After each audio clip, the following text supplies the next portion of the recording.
We've got a major Lamar Jackson update for you all. I know how much all the viewers of this channel want to trade for Lamar. I say that sarcastically, no in the comment section. But a new report came out that Ravens offensive coordinator candidates were briefed or told it's not a 100% guarantee that Lamar Jackson will be back with Baltimore in 2023. And if that's the case, the Falcons are the #1 team to land the former MVP quarterback. So today's show is really driven by this report that came out from Jordan Schultz, who tweeted out sources, OC candidates who interviewed with the Ravens were not given full assurances that Lamar Jackson will be the quarterback next season.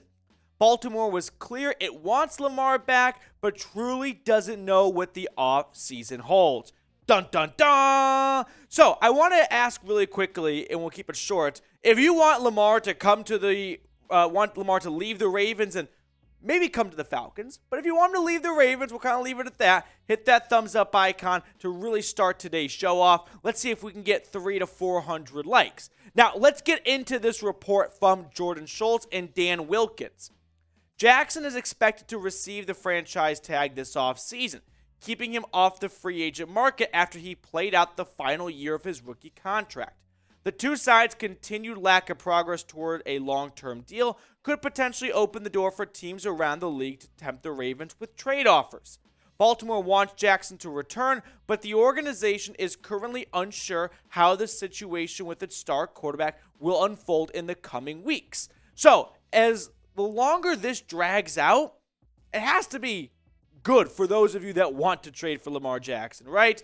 If they were able to come to a deal, I think they'd always be really close to it. Now, if they place the franchise tag on him, they can always just use it to buy time and get a deal done later on. We've seen that happen before, but I think the longer this drags out, the more and more likely that ultimately these two sides do part. If he's franchise tagged and they're still $100 million apart in guaranteed money, and someone picks up the phone and calls the Ravens right before the draft and goes, you want a couple first-round picks? Because we can make that deal happen.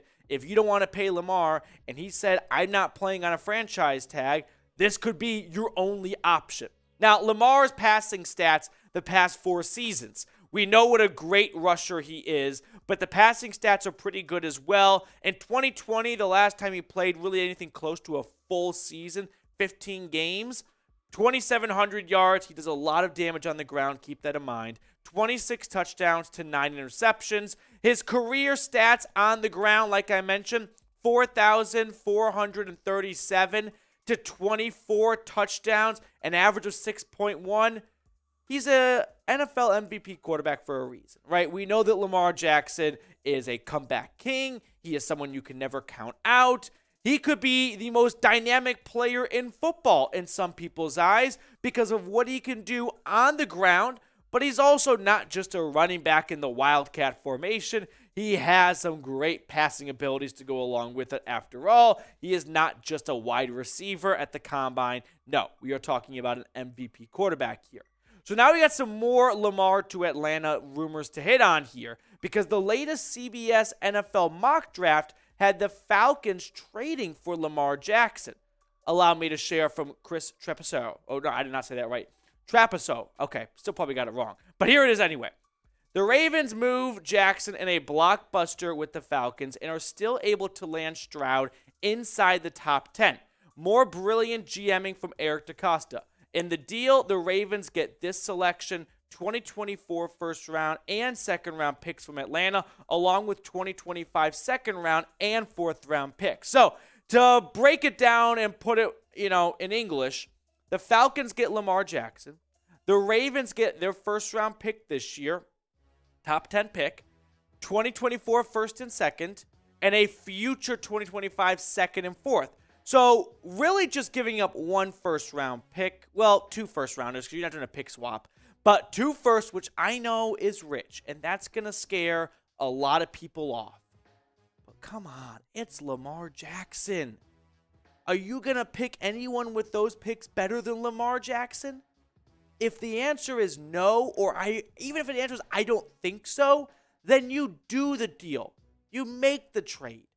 So what would you do? If you were Terry Fontenot, would you make this trade? Let me know in the comment section below. A for accept or D for decline. You know where I stand on trading for Lamar. I am accepting this trade. I think Falcons fans need to come to terms and come to reality with this is an organization that's been very fortunate to have a stable franchise quarterback since Matty Ice. Even before then, since Michael Vick for the most part. We're going on 20 plus years of very little instability at the quarterback position. Minus Harrington for one season and Mariota last year. You knew who the quarterback was this season, the next season, and the following season for a long time. You get back to that with Lamar. With Desmond Ridder, I can't say for certain that he's going to be the quarterback of the future. No one can. He's only played 4 games. He didn't light the world on fire in those 4 games. He also wasn't an absolute disaster like Malik Willis, who they had to bring in a practice squad quarterback to replace for the last game of the season. But you say yes, and you don't look back because you're getting an NFL MVP quarterback in his prime, okay? Plus, in this trade from CBS, you're not giving up 3 first-rounders, which is a massive win for Atlanta. It's just this year, which once you have Lamar, you're like, who even cares about this draft? And then the next year's draft will be a bit of a bummer when everyone else is having fun doing mock drafts and you don't have a first-rounder to go to the party with. But you're going to be a lot happy than picking 6 overall after a 4-win season and you learn Desmond Ridder is not the guy and you're hoping that you can get one of the top quarterbacks. But Caleb Williams, Drake May probably go 1, 2, or 3, and then you're outside of it.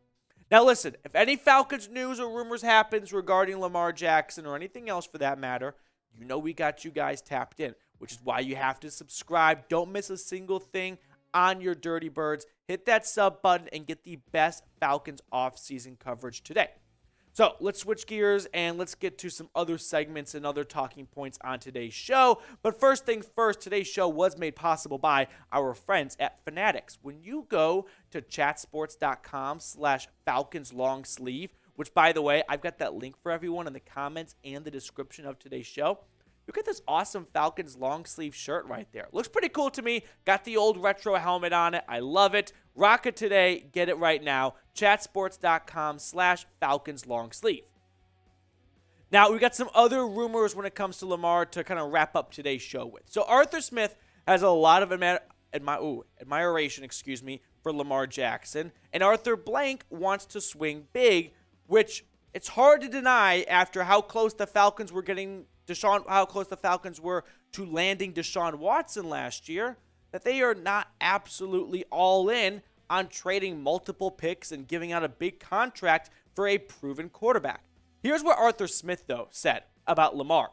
Lamar is on a different level. Unless you are playing him, he's one of the most exciting players to watch. He's an electric football player. There is only one Lamar Jackson. And then I think about the other Arthur, right? But first, where there's smoke, by the way, there is fire. But I'm thinking about Arthur Blank for a second. He's getting up in the age column. Does he want to spend the next couple of years in a quarterback carousel, hoping, praying that Desmond Ridder is the guy? Maybe. Probably not. Not if he knows he can get a proven quarterback like Lamar Jackson. And then you take that into account and parlay it with this on screen now. The NFC South quarterbacks. They're awful, right? There's no one good here. The division is wide open. Derek Carr could go to the Saints, which would probably make them the favorites to win the division just because no other team has a starting quarterback, really. I mean, Desmond Ridder, yes, but you know what I mean by starting, like at least started a full season. So with that, like, imagine just inserting Lamar Jackson into this division. He is the best quarterback then, and it's not even close. You could make the argument if Desmond Ridder were to stay in Atlanta after the trade by somehow or some reason, that Desmond Ridder is the second best quarterback in the division, and that's just because the Panthers have absolutely nobody. The Saints, Jameis, they pretty much bench for Andy Dalton, and the Bucs are rolling with Kyle Trask. I doubt it. So with that in mind, yeah, you put Lamar Jackson in this division, And you can only crown the Falcons the 2023 NFC South champions. I want to show some stats, though. Hard-hitting numbers here. Some figures about rookie years, comparing Desmond Ridder to Lamar Jackson. Because I think it's unfair to just compare them straight up, with Ridder only playing 4 games and Jackson playing 5 seasons. But in Lamar Jackson's rookie season, I think everyone knew what they were going to be getting in Lamar Jackson moving forward. In 7 games, he went 6-1, 1,200 yards. I mean, unbelievable. 6-1, touchdown interception ratio there. So 11-1, I beg your pardon. And then Desmond Ridder, 2-0, touchdown to interception ratio. I mean, Lamar Jackson went 6-1 in his career, 6-1 in his rookie season, but he lit up the field. So I understand that some of you want to see what Desmond Ridder has. But Lamar is a proven MVP. What are we doing here, guys? Come on.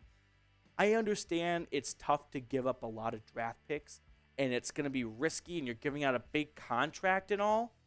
But draft picks are just 50% lottery tickets, right? It's not a guarantee that you're going to hit on those picks anyway. So don't look at the first-round picks as, well, we just gave up 3 picks to be future Pro Bowlers, 3 starters. No. There's been plenty of Falcons first-round picks that haven't worked out. Very well could be the case, especially if you get Lamar. Those first-round picks would hopefully be at the end of the first round, where you're really batting 500 at best. Go back and look at some late first-round drafts from 2018, 17, 16, 19, whatever. You're going to see half of them probably even aren't on the team that drafted them anymore. Now, I also want to wrap up the show with a couple more things. This one coming from Jordan Schultz. I'm a huge Desmond Ridder fan and strongly believe he deserves the chance to be QB1 for the Falcons. I asked a longtime NFL scout about him as well, who said he's got plenty of the traits you look for in a starter, and he's a great leader. He's very smart. He's a winner. So, for those of you that are banging on the Desmond Ridder drum and are cursing at your screens right now because you hate that I want to get Lamar Jackson for this team, well, you got this working for you. Because if the no trade ever happens and Desmond Ridder's the guy, I'm not saying that Desmond Ridder's a disaster and that he's not going to be successful in the NFL.